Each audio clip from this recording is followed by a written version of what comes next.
bumaha sa ilang bahagi ng highway na nagdudugtong sa Kalumpit at Hagonoy mula ang Tanong Sabado. Matapos magsakulan ng tubig ang palit sa barangay.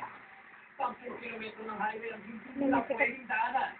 Alberto Morescuer dahil walang senyales na titigil sa pagtaas ng level ng tubig.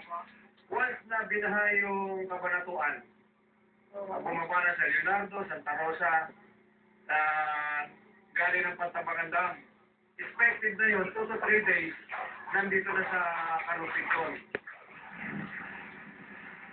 Kaninang umaga, sumikat ang araw pero ang tubig lahat, lalo pang tumataas.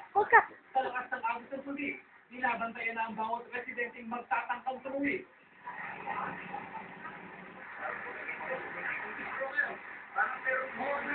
Ang mga residente ng Barangay Calzon, maagang nagsilikat.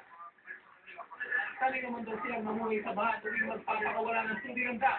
Pero mas grabe raw ngayon. At bahagya pa lang daw ang inihuhupa ng tubig. Kaya ang ilang residente, 2 linggo lang sa kalsada nakatira. Ganyan siyempre, nataot kami. Bigyan-bigla. Gano'n ka kailangan mo ulit po sa inyo? Kasi lang kailangan na po. Kasi po yung iba hindi pa na paghanap buhay. Ang mga materyales tulad ng kahoy at zero mula sa nakalubusang mga bahay, mahalaga raw para itayo ang pansamantala nilang tirahan. Sa huling kala ng pamahalaan ng Kalumpit, 4,000 na ang mga residenteng inilikas. Mahigit 50 million pesos ang halaga ng mga nasalantang ari-arian at pananim. Sa gitna ng tila water world na sitwasyon, posible pa raw na tumaas ang tubig baha. Ang aming minomonitor yung Kandaba. Yung Kandaba medyo mataas na yung tubig. Eh, sa dito daanon. Nagkasulo naman ito, 24 oras.